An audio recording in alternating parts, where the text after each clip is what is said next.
every year, every month, every quarter, every season that comes along, any little opportunity for you just to put little things in place that were not there before just keeps aggregating up every year as you keep going through it. Every time something changes, the impact will be far less on you.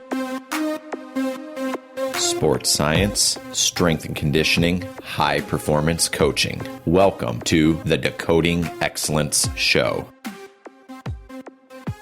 Today's episode is brought to you by VOD Performance, the makers of the Nordboard.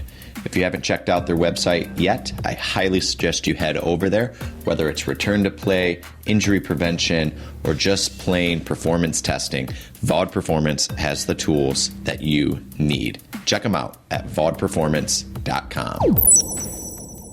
Today on the show, I'm joined with sleep coach and author Nick Littlehales. Nick is a world-class sleep coach to some of the biggest names in professional sports.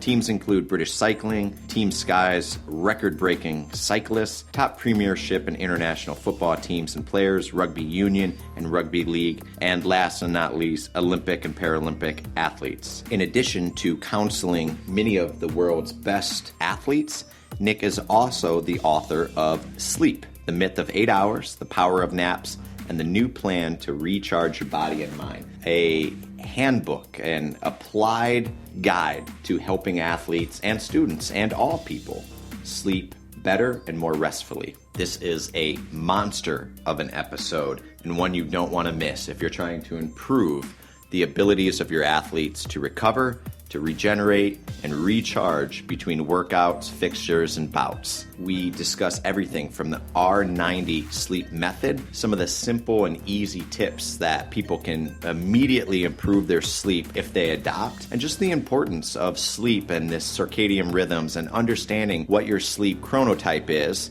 in determining the best times for you to go to bed. If you have any interest in making your athletes perform better, helping them to achieve greater performance excellence, and allowing them the opportunity to recover more efficiently in between training bouts, this is a show you cannot miss. So without further ado, here is my conversation with sleep coach and author, Nick Littlehales. Nick, welcome to the show. It's great to be with you. It's a great honor to be talking to you and all your listeners, and really look forward to it.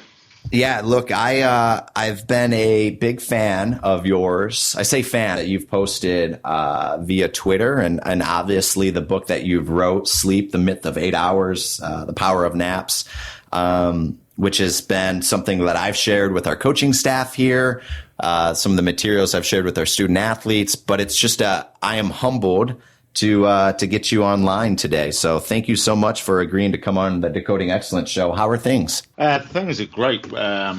We're just trying to react because we've just shifted daylight saving time clocks 1 hour forward over the weekend, which always causes a little bit of disruption in sport and in the general population, because we're now into full-on summer and the daylight's there right into the early, late evenings. So all our habits change and everything else. So we're just enjoying that at the moment. But I'm very well, but extremely busy. Yeah, I can relate certainly on that aspect. And having us gone through our own sort of shifting of times,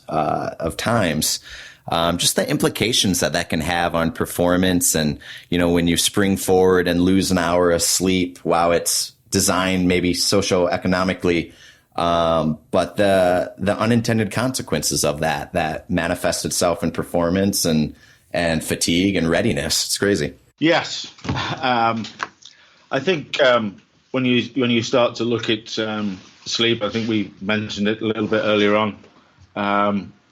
It's always been one of these natural performance enhancers, but because we just take it for granted over the years, people have just got away with it. So it's a very popular subject at the moment. I think there's a lot of people trying to jump into this window to make some money, particularly on the tech side and things like that. But it's very much what's outlined in that book, Alan. It's more of an educational process that's got to start with everybody. to open up their minds to what this whole mental and physical recovery period is all about and how to maximize its benefits. But we are literally going back to school, first class and parenting to try and get a better handle on this. You certainly can't just jump into it and become a superstar on sleep. No, by all means, and that's essentially the show for today and what we're going to discuss. And I think there's no other person better than you to bring on the show and discuss some of the commonalities between excellent performers that take their sleep serious to some of the simple solutions that people can do to optimize their sleep and their recovery. And you've outlined, a number of different strategies that I know we'll get into a little bit later in the show from a technical standpoint. But for the audience members that might not follow you on Twitter or might not be exposed to your book, can you give them just a brief update of what you're currently up to and how you found yourself in a position to write otherwise this book and provide these strategies to optimize people's sleep? Right, a little story of how I got here. I think I've been involved with the industry for a long, long time. It's up to 30 years now, and I sort of fell into it. I was trying to be, like a lot of young teenagers, become a professional athlete in any sport I could get my hands on. So I'd already had a relationship with it, but I fell into the world of sleep working for a very big company. I rattled through their ranks to become their international sales and marketing director at 32 years of age. And it was involved with the sleep industry. And because it was an international company, I wandered around the world looking at all the various different sleeping habits and products and environments. I worked on the clinical side with some professors and also founded the UK Sleep Council and was chairman of that for a while. And my UK office was in Oldham, Manchester, and maybe a little bit of a midlife crisis sort of point. But I sat there and thought, all the information and experience that I've gathered, at the end of the day, it's having very little effect, if at all, on the population as a whole. So one or two things happened which sparked me off to write to the local football club, which happened to be Manchester United. I mean, the optimum word there is right, Adam. We didn't text or email in those days, late 90s. And I wondered if sport had something going on that I could tap into and translate that back into my world as a sales and marketing director. And it started a conversation off with the club. And I think where we sit today with all our data analysis and technology and insights into human performance, that was a very different world back in late 98.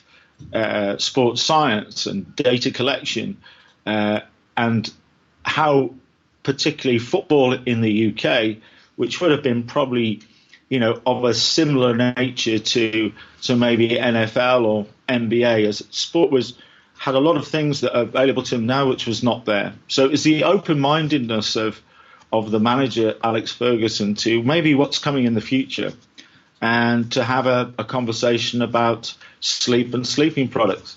And from that particular point, I decided to leave my business, to leave my job as a director and move on and do something else. So I was working out a contract, and this happened during that period of time. So my company just let me get on with this. So I had some dialogue. I worked with one of the players on a product side with lower back issues. So the first sort of sleep coaching I did was about postural care rather than sleep itself, because they were debilitating through the hours of sleep, not protecting the back. It was making it worse because they got the wrong products and didn't know the correct sleeping positions and things like that. So we did that. That sort of opened up dialogue to maybe look at other things.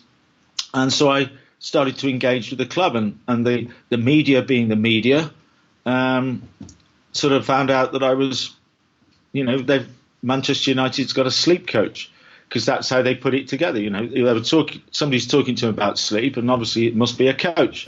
They wouldn't say doctor.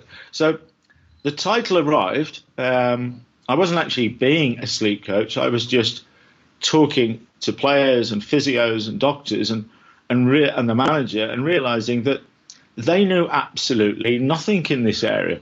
And so that's why they became interested, not because I could improve what they were already doing. They were doing nothing.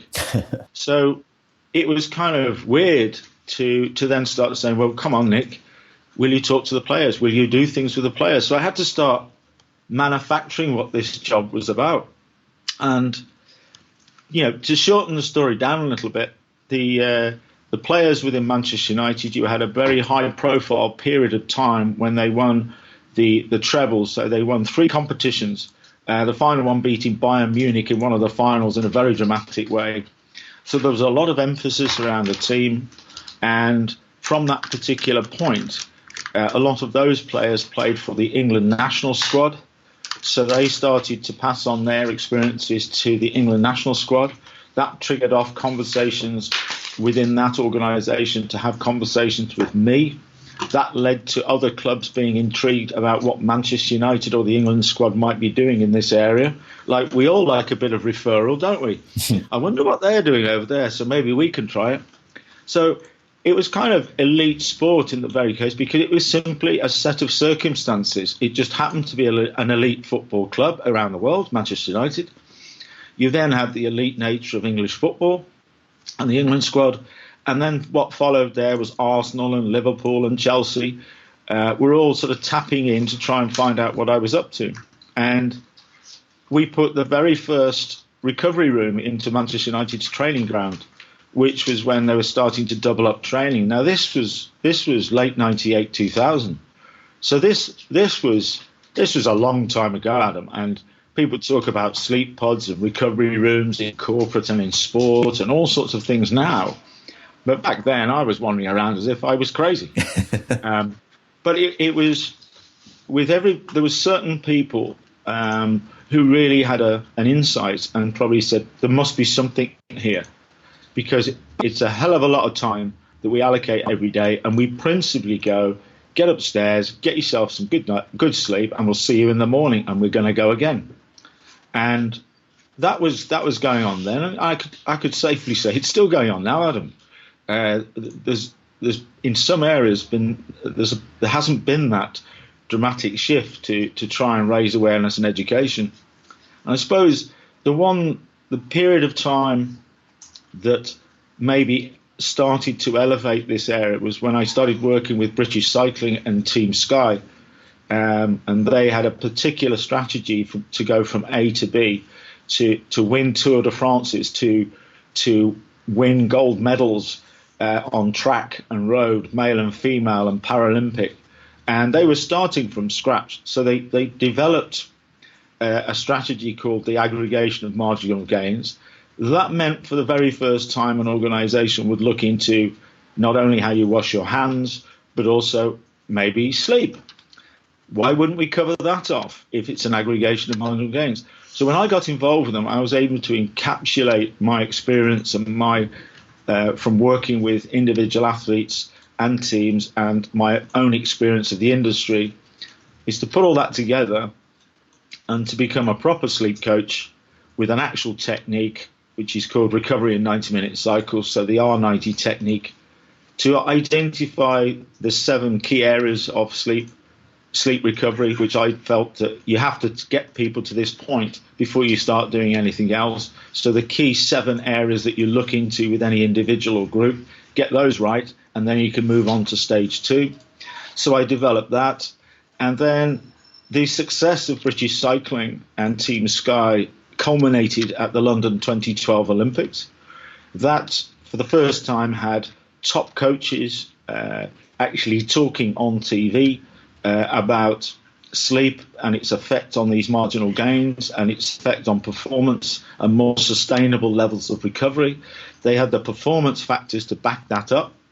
So I was part of the whole process. And that really led on to people like Michael Johnson, your very famous sprinter, and also a highly esteemed trainer in human performance. I was involved with programs with him about what's making the difference, the game changers. And it's really strange because we were talking about sleep. And for the first time, they were actually talking about it in a very positive way, in a very sort of proactive way. And that's been going on over these years up until, we had the same impact on Rio 2016 with these teams. We're already planning for the Winter Olympics in Korea, and we're already planning for Tokyo in 2020. And there's all these complexities that come across, and it's really great to be involved in this world. I think the one little thing to sort of end that story is that, yes, there are some significant performance factors, and you've recorded reading the book, it sort of opened your mind, but they are very simple and practical and achievable things, aren't they, Adam? We're not talking about you have to run out the door and go and buy yourself a £15,000 new bike to achieve these things. They're very easily achievable. And when the lot of the work that I'm doing now to encapsulate this story is, it's high on the agenda for two reasons. Why? There are some very serious health and well-being red flags around at this moment in time. And it's a consequence of shifting from the mid-late 90s, where we got away with it, to a world that we live in now that's only going to get more intense and more demanding. And this is why we're not coping with this now. We're actually being driven with schedules, with performance levels at an early age through mid-20s, and we're really starting to see quite a lot of red flags. And these are basically things like type 2 diabetes, weight control. You don't have to be fat and obese to be worried about weight control. There's lots of people in sport who have to control their weight, and it becomes more difficult. There are things like a lot of anxiety, depression, even getting across to more suicidal thoughts. You've got almost epidemic is a word that I get. I don't use it, but other people do, with getting addicted to supplements, little pouches that go under your lip called snus, to caffeine off the charts, and to things like sleeping tablets. You're not sleeping well, so what do? Take some tablets. And those things are used to have to be prescribed, but quite a lot of them you don't need prescription, you just get online. So once you've actually accessed a sleeping tablet drug, because it was prescribed to you, you then just buy it in quantities online. So there's been a lot of changes, and a lot of those dynamics means I'm not actually talking about sleep in the book or in my job. I'm talking about mental and physical recovery versus mental and physical activity. How do you get a roadmap for an individual to get from A to B, and try and do it in a redefined way? Because, as you pointed out, the myth of 8 hours, I've never come across anybody who gets 8 hours in one block without any disturbances 365 days of the year. There's so many good things that you talked about in there, and I think I'd be remiss if I didn't share that I am going through the monster of Alex Ferguson's autobiography right now. And what I found that parallels at least some of what is wrote in it so far is that same sort of approach that when I read Legacy and the sort of the aggregate of marginal gains in the chapters as they're dissecting literally every facet of performance and the smallest little marginal gain, and how we can improve just 1% of everything to make a much larger sort of aggregate of those gains into something that's substantial. And that is, and I know that's by no means seems maybe revolutionary in what our decade here, but to hear that, you're instrumental in this with the British Cycling and Team Sky and this work being done in the 90s, like to discuss sleep. It's scary, it's scary. I think of sort of Overton's window in that, people probably thought you were a lunatic back then, but now you're accepted and realize that this is just as instrumental of part of sport preparation as your technical, tactical skill coaches, as your fitness coaches. We have regeneration specialists, and now obviously with the advent of elite sport, sleep coaches like yourself. Yeah, and I think, when you use the word lunatic, you're not far off, because it was a subject that would have never cropped up. It was never thought about. And for somebody to actually be opening up those conversations at an elite sport level, not down in schools or education, but being laughed out of every meeting. But there's always somebody who looks at it and says, well, there's a lot of good information. I don't know what to do with it at this moment in time, or whether it will benefit me, but I'm prepared to come and walk along this route with you. So there were certain players like Ryan Giggs, who was a very famous Manchester United player and played on way into his 40s. And so there was always Alex Ferguson, Ryan Giggs, there was the physio at Arsenal Football Club, Gary Lewin, Rob Swire, the physio at Manchester United latterly. Arsene Wenger, the manager of Arsenal, was an open-minded manager to this and wanted to start looking at better things. So it's sort of, but at that time, the clinical world, all the great universities around the world who've been researching sleep and continually producing evidence of how important it is, but had absolutely no impact on us as a population. So why would I be able to have an impact when the big universities and clinics around the world had not been able to do it? They'd never spoken to them. They don't even go there because they don't know how to impact on our lives. So, yeah, we're sort of enjoying where it is right now. But I can tell you what, for anybody who gets told by mentors or, Alex Ferguson's book, which is now about leadership and business, we get all these little, how long do you keep doing something without reward before you stop it? When's the right time to pack it in? Are you just doing something at a particular point that just simply hasn't matured yet? Or are you a lunatic trying to make something work that will not work? So whether in business or anything, or whether you're a young athlete, if you're trying to be Usain Bolt and you're only 3 foot tall and you weigh 20 stone, you're going to struggle. So I'd change your mindset because that's not going to happen. So lunatic is a pretty good way to describe what I've been doing for the last 18 years. Up until now, talking to you, Adam, it makes sense. Yeah, I just think of, I draw parallels to our sport culture in sort of the early infancy of clinical sports psychologists coming on the scene, and the sort of the adverse thoughts of, what could this person possibly provide for me? I'm an athlete, but to actually consider the circumstances of using a tool like psychology to impact sport performance. And it's the same way with some of the work that you're doing as far as optimizing athletes' sleep to help performance. And I think, we all go through this evolution of being sort of viewed as an outsider or viewing as, this is radical, to eventually being accepted and part of the normal culture. It's a very good point, because what happens, right up until very, very recently, the sort of tech wearable app type world that was giving us data about our performance, like heart rate and things like that, while we're exercising, being healthy, or just day-to-day steps we're taking. So we've got that information. Then we take some of that data and translate it into how we sleep. So suddenly, we've never tracked sleep. We've never looked at it. We don't know anything about it. And then suddenly we're getting data coming off our wearables or apps telling us about deep sleep and how long we've slept for and disturbances and all sorts of stuff. But that's like, walking into a school and talking a foreign language. Yeah.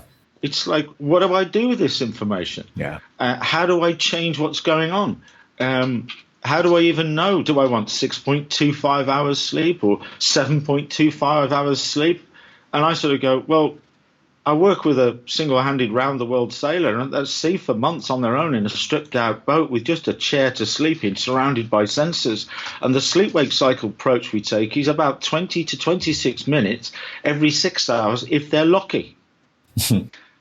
So how do you know what you're doing with this information? And so many organizations have sort of gone, okay, possibly, what's the content in the book is very simple but provocative, isn't it, Adam? And you go, well, can't we tech that?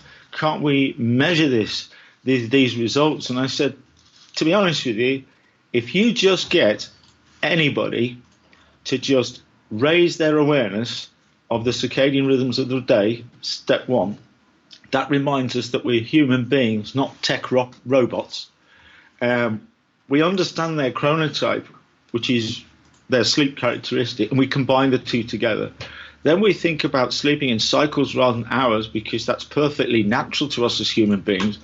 It's just the process that we've introduced has changed this without thought. And you go along these little steps, then you suddenly realize that turning around to a young group of athletes who were probably only just about born in the late 90s, if at all, and telling them to shut their tech down half an hour before they go to sleep, which will mean that they will sleep better, is absolute rubbish. They have to have an understanding of their relationship with blue light, how much they're getting, and particularly now here in the UK and you a couple of weeks ago, when you shift that daylight saving time, and suddenly when I'm going home at 5 or 6 o'clock at night, the sun's out, and it's going to be out until the late evening. So I need to understand these things, not in a really scientific way, but if I don't, I crash and burn. And I start doing, I shut my tech down, that'll solve my sleep problem. No, it won't. Yeah. No, it won't. And it's not to take them back to a world that they don't know anything about, where there was no phones, no this, no that, no 24 hours. Okay, that world's gone. But it wasn't that long ago, which is the point. It wasn't 100 years ago. It was actually in many cases, just 1 decade ago, where I had nothing compared to what I've got now. I'm talking to you on Skype. You're in the US. I'm in Nottingham. We're not even being charged for the call, and I can actually see you and talk to you. Now, that's like saying, how unbelievable is that? And I think we just take things so for granted. And I might sound like some old geezer who's out of touch, but you do have to realize this is like in 1 decade. We've just completely used this wonderful stuff to just recreate a world that we're now going, wow. And suddenly, and a good example, I think, for all is stop telling the younger generation or coaching the younger generation, trying to pick on certain things that might be the cause of it. The reason why they find it more difficult to sleep at night is because schedules of the world of sport, we have the times the games are played, the times the games they're finished. We bring in all the media, which adds more hours to the whole game. We've got more intensity of how many games are being played. We've got more traveling. We've got more this. And the athlete's family has got the same dynamics going on in their world. So when you look at a profile of an individual as an elite athlete, it is completely different to the one that's here today, but it's the same human being. End of story. I think it's such a multifactorial challenge that we have, and it can't be isolated to the advent of commercial cell phones or technology for any things. And I just love the fact in your book that it wasn't tech centric, right? It's almost wrote to change behaviors, not have more technological dependency, if you will.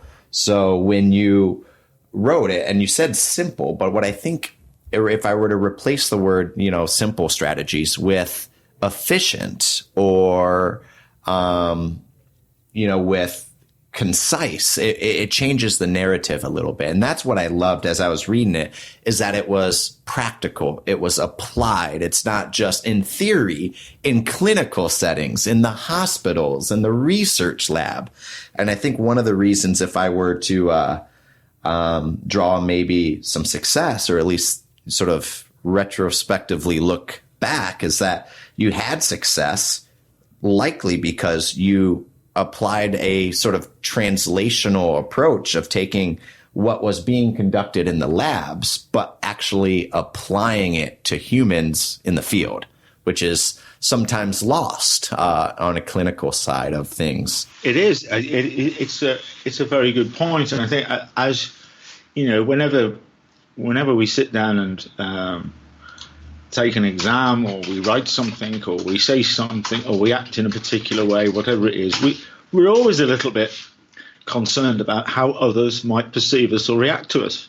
So when you're sort of writing about, you know, your story and what you believe in and what you've experienced, you know, every now and again I just like to make it more clinical, more academic, more professional, because I knew that Adam would be reading it, or a doctor, or a leading professor in a university, or a leading coach in the NFL, or something like that, and you sort of think, well, how will they perceive this if I don't make it a little bit more, you know, technical, clinical, step by step kind of practice? But I was constantly reminded by the people around me in doing it that the reality is you're talking to these people on a day-to-day basis right now, and why they're working with you is because of that approach. So you can't change it, you can't elevate it, you don't want to tech orientate it.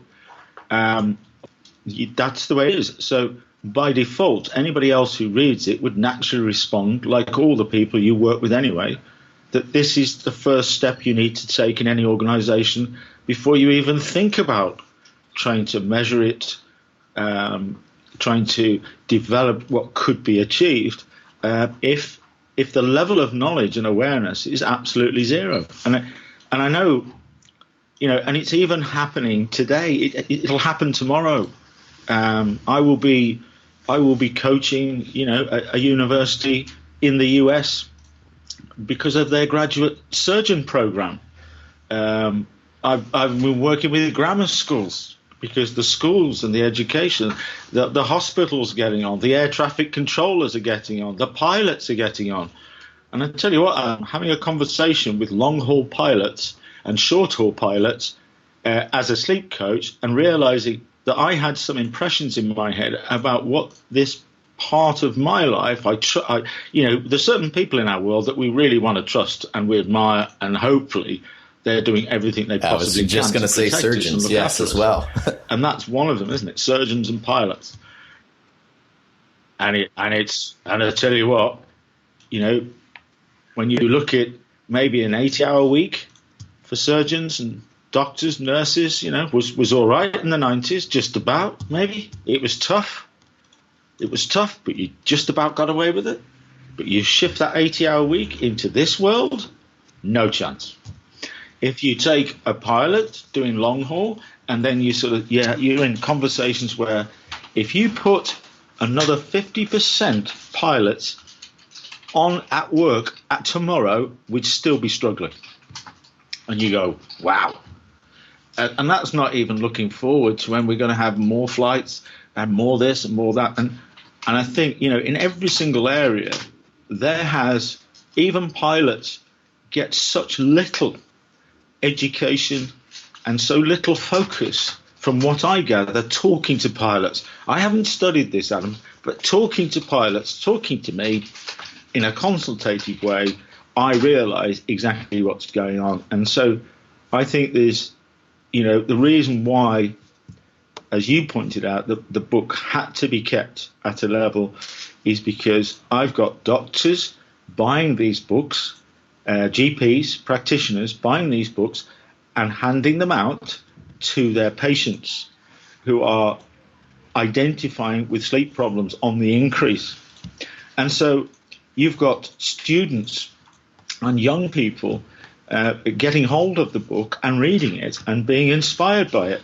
Well, if that was a clinical, academic, tech-orientated, don't do this, don't do that, it would have had no impact on anybody. So, you know, it's such an overwhelming experience because I've been in it for such a long time. And 18 years now is a long time, lots of ups and downs. It's such an overwhelming experience, even to be talking to you in this way about the subject sleep, and at a level which is almost, we've got to start from scratch. You certainly, more so than I, have the sort of pre-internet technology sort of understanding of what the world was like a little bit more back then. And not that, pre-internet and pre-connectivity, global connectivity, it was the only challenge that negatively affected sleep by any means during those decades. But when I sit down and talk with our current student athletes, some of which are born 99, some of which are born in the 2000s, that grew up with connectivity, that grew up on a smartphone or with a screen in front of them and blue light exposure, and have the sort of day-to-day sort of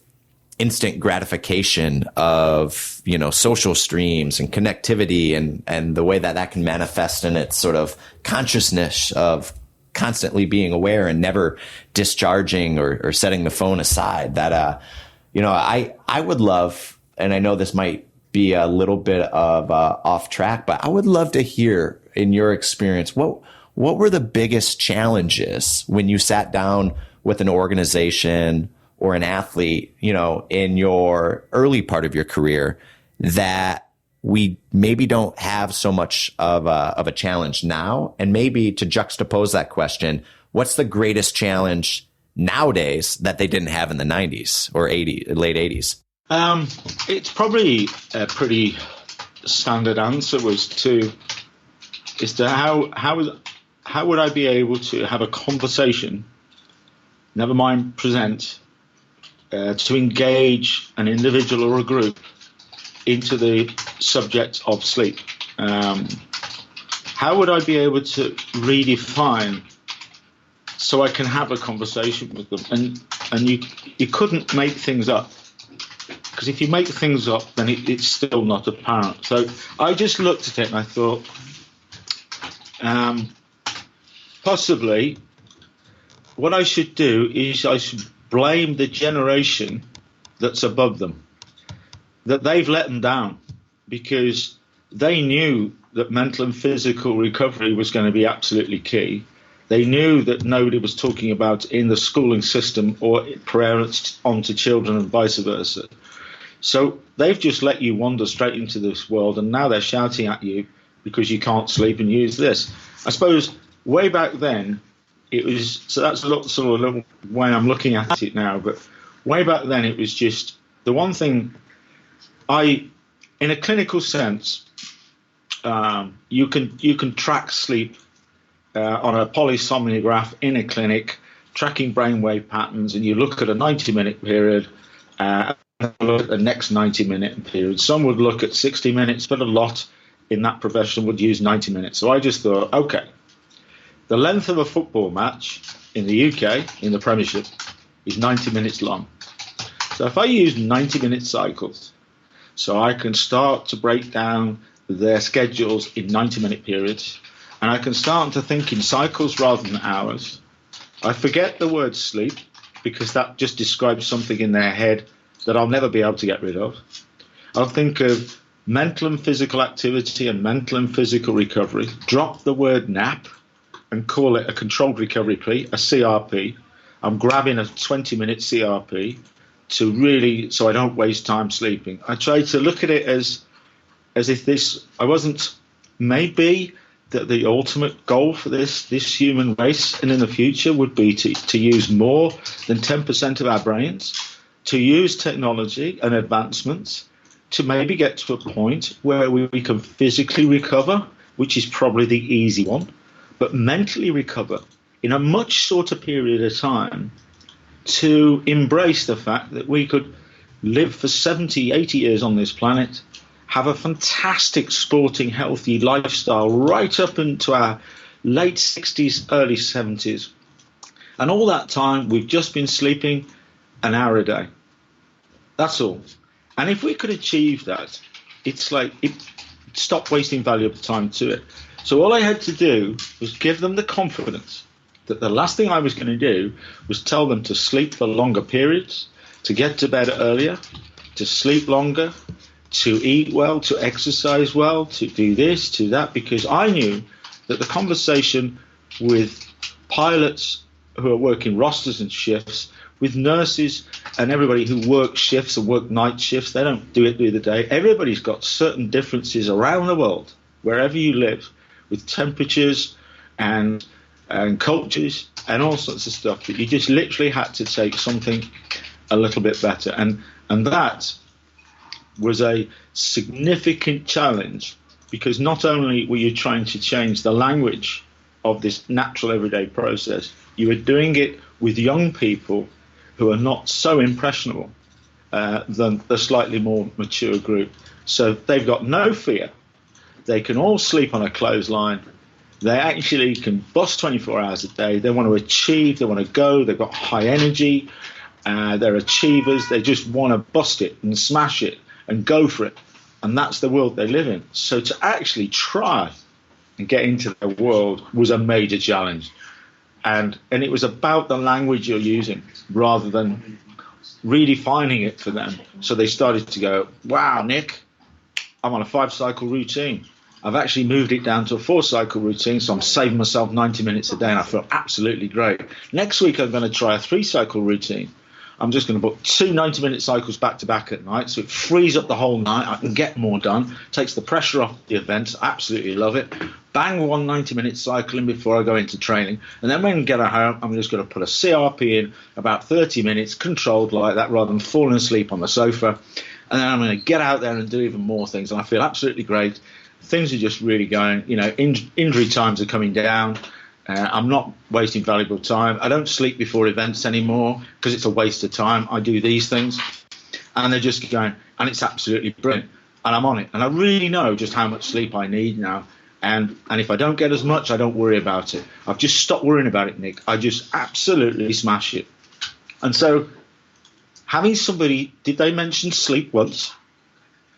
Did they mention I'm going to bed tonight and I'm going to sleep well tonight? No. They sort of like, there's so much more mentally in control of this process. When you mentioned earlier about sports psychology, I think one of those areas is to change their mindset. And we all know that if you look at something scary, because the brain is continually processing what's in front of you. So if you stare long enough at something that's quite scary, and it's dark and it's sinister, and suddenly your heart rate will go up. You'll start to perspire. You feel fear. You feel uncomfortableness. If you change that image to a lovely river and the mountains and the sun and the flowers and the view, suddenly you become calm. You think of all those lovely things that have happened to you and are going to happen to you. And things just don't impact on you in the same way. And you feel relaxed, you feel chilled, non-anxious, non-stressed. So what you're trying to do is change the visualization in their heads with what sleep means to them. Once you get across that, then you can really start working with them. And that's why you see people really performing at their very highest levels in whatever sport they are. It's because you've changed the visualization of what that subject matter is in front of them, rather than giving them a piece of equipment or a tool or an intervention that makes them go quicker. Actually, they are now the real person. This is what their real personal best is, because it's been hidden by fatigue. And it's horrible. Fatigue comes on you over a very slow process. So you might think this is your personal best because you're smashing it. But actually, there's another one, the other side of the room, which you've lost sight of. And this change in visualization, this change of what this process can do for you, suddenly you just, I think as you've said it off air or before, is that suddenly you wake up in the morning and you start going, wow, I feel good. And then you start going, oh, I understand this, I understand that. So there's your performance factor, and you do not need to measure that, do you? Because you can see it. I think you mentioned about some people within your university have maybe engaged a little bit quicker than maybe others to this particular process. But I tell you what, the ones who are not grabbing onto this as quick as the others soon will, because they'll be 20 yards behind the others. You said two things that really, really resonate. And I think it's both encapsulated in the writing that you did in your book, but more so just because it's, my first exposure to your spoken word. And you said it twice in this, both your last response and this response. And if you're aware of it, if you're unaware, it's so naturally in tune to it. But one of the brilliant things, and I say this for the audience of coaches that might be listening to this show, is that one of the brilliant things that you've done is you've changed the narrative. You changed the conversation from being what it won't be accepted within the demographic that is your audience, your pupils, if you will, the students that you're educating.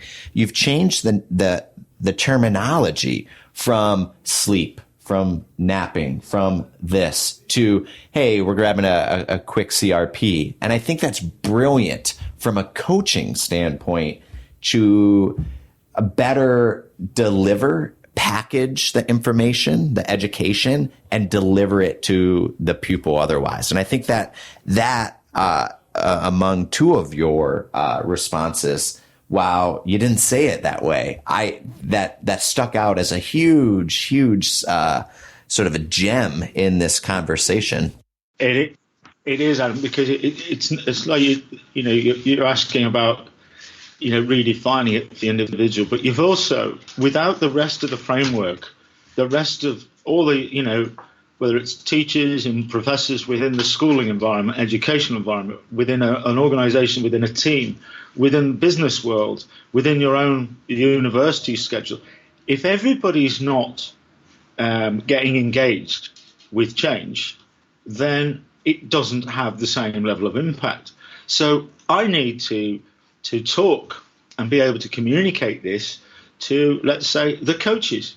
So when the coaches are sitting down and going, okay, we've delivered, for the sake of this, we've delivered Nick's theories or the R90 technique into the athletes.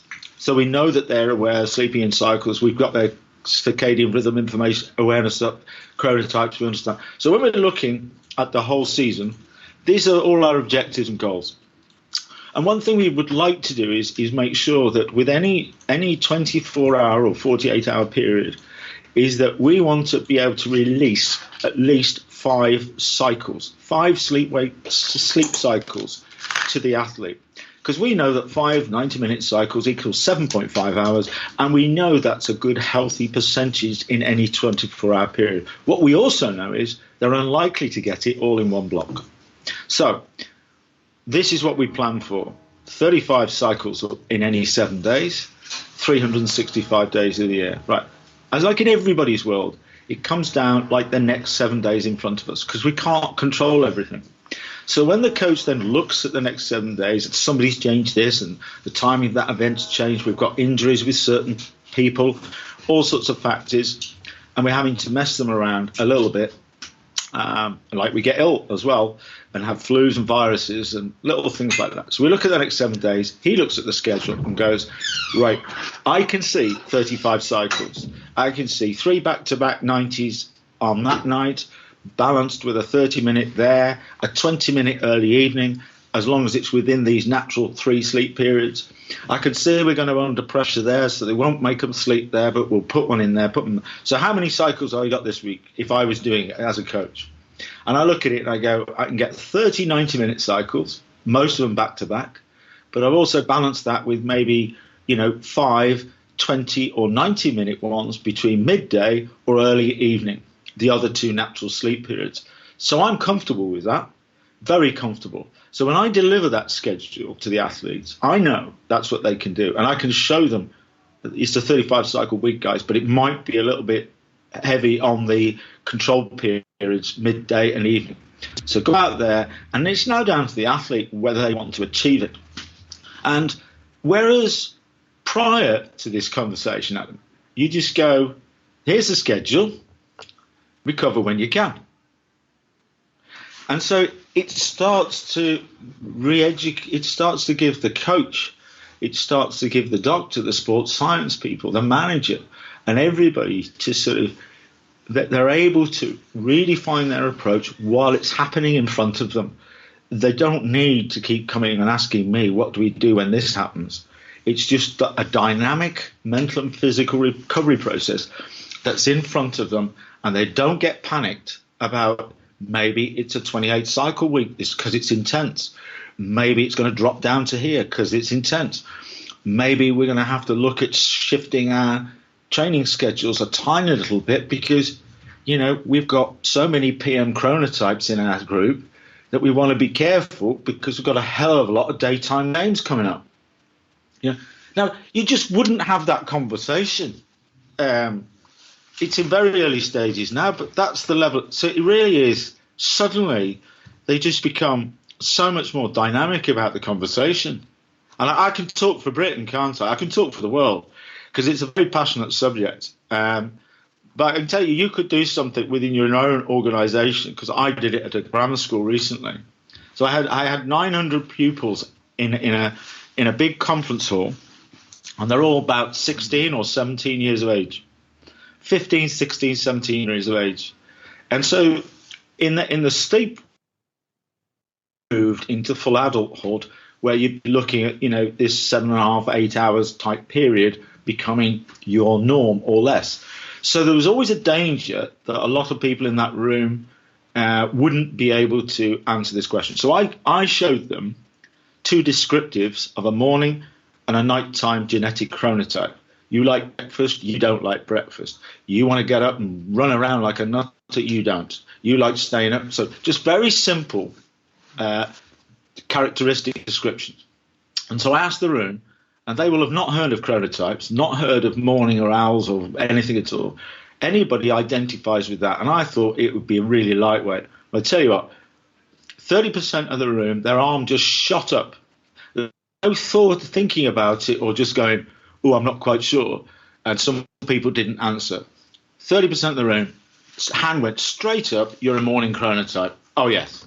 So they put their hands down, and I thought, what's going to happen now? So can I assume the rest of you are nighttime chronotypes, or you don't know? And the whole of the rest of the room, their hand went straight up, saying they're a nighttime chronotype. And the teachers and head teachers and staff who were all sat in the room at the same time, just absolutely their mouths dropped open, because they suddenly realized that this may not be a very, very significant thing that's been opened up. But the fact that they know now that those pupils, over 60% of the pupils in that room, clearly identify with that characteristic. So if they're sitting in an exam at 9 a.m. in the morning, only 30% of the pupils in that exam will be morning chronotypes who are up and ready to attack this exam. The rest of them are going to take more time and struggle with it because it's not the right time of day. If they just shifted it by half an hour, or shifted it by an hour, or educated all of those pre-M chronotypes to get dawn-wake simulators into their lives so they get woken up with natural daylight, to get the serotonin levels up, that they've got daylight lamps in the actual exam room, so that it's helping these PM chronotypes get their levels up so they can be as proactive as the morning types. And the same applies in the afternoon. You've got to help the morning chronotypes because the PM chronotypes are coming to life.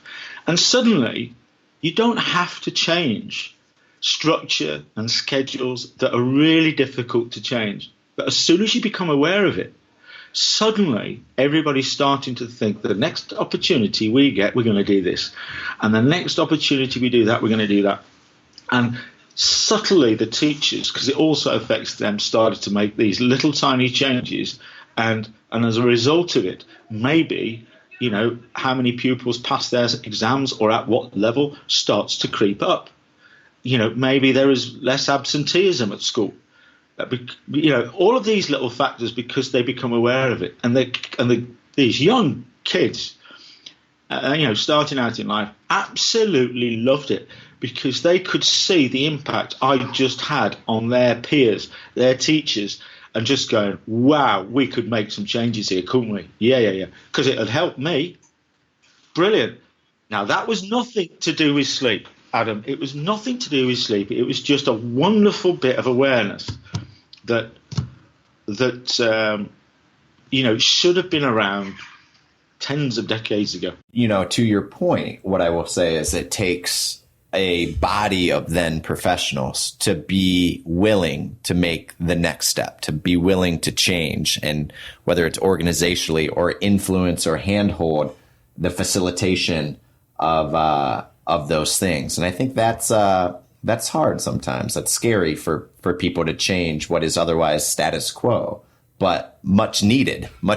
It is hard, but I think that's, the point you've been emphasizing along the route is that what, in that particular example, everybody in the room knew is that one of the first things is if they just told every parent to buy the pupil, to buy themselves the book, for example, to read the book, to impact it on family life, to impact it on their children, that'll bring everybody in the environment together. That'll hopefully bring that pupil to the school in a better way. And it's all practical stuff. They haven't got to go invest in anything.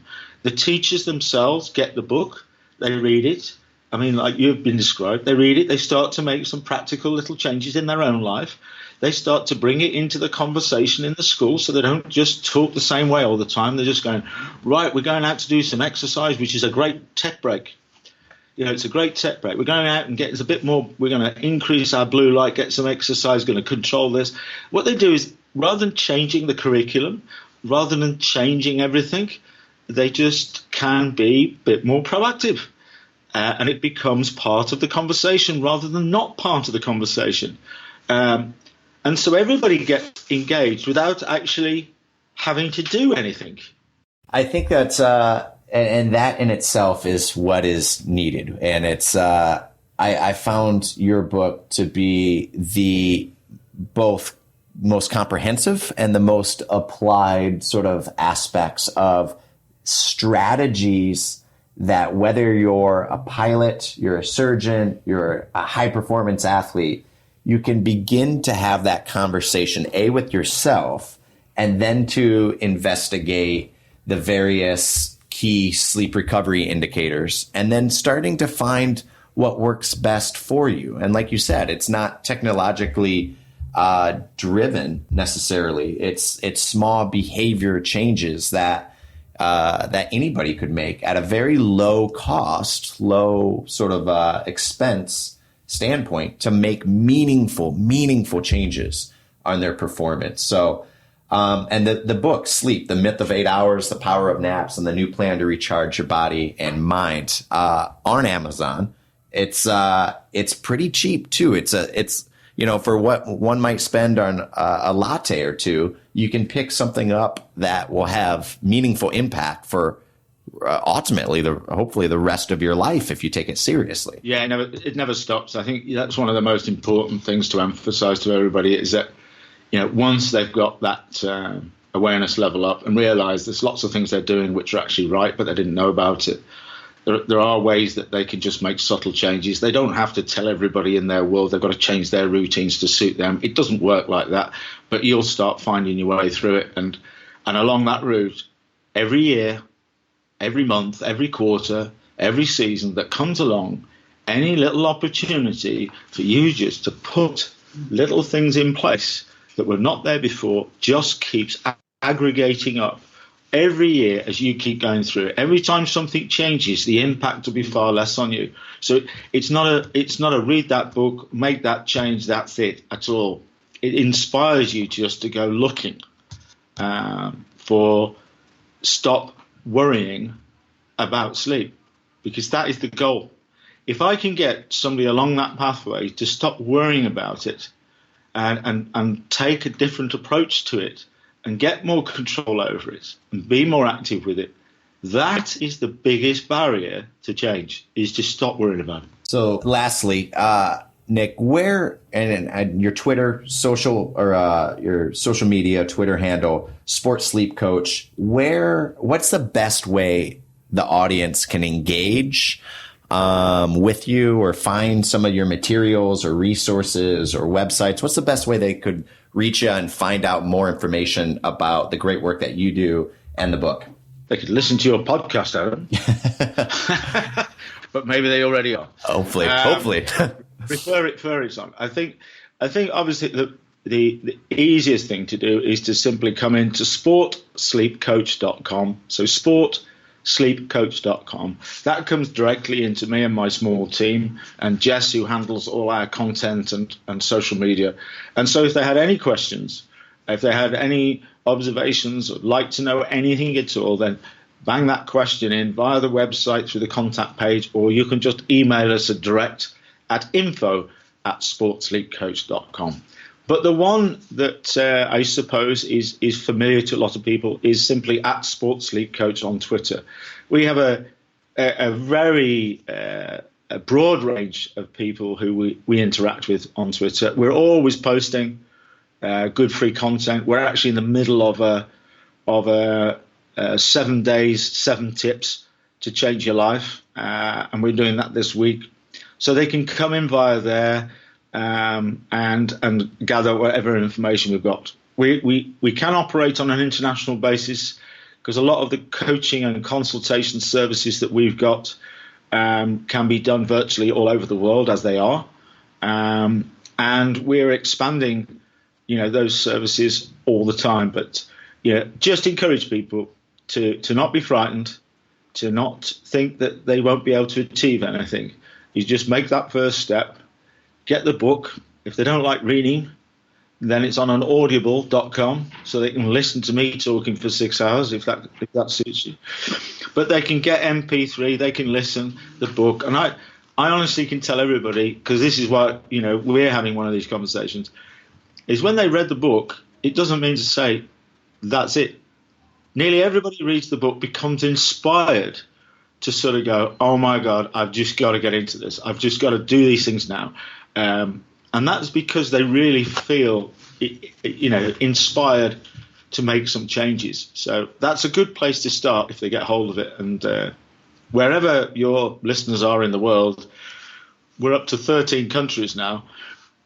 So pretty much China, Japan, Korea, Germany, Arabic, Spain, Italian, you name it, and the US, Germany. It's actually going to be published in the US in early 2018.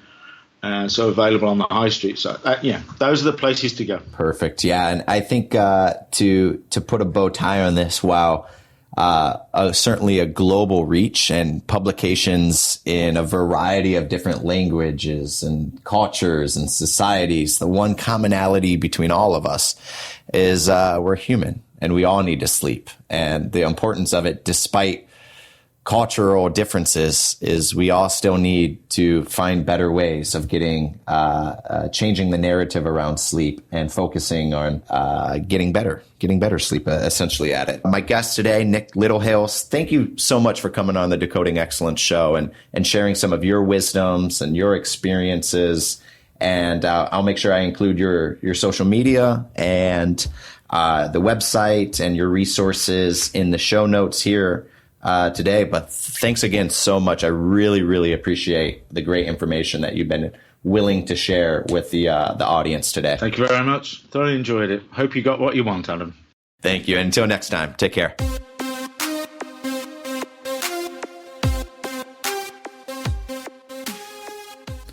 I want to thank my guest today, Nick Littlehales, for coming on the Decoding Excellence show.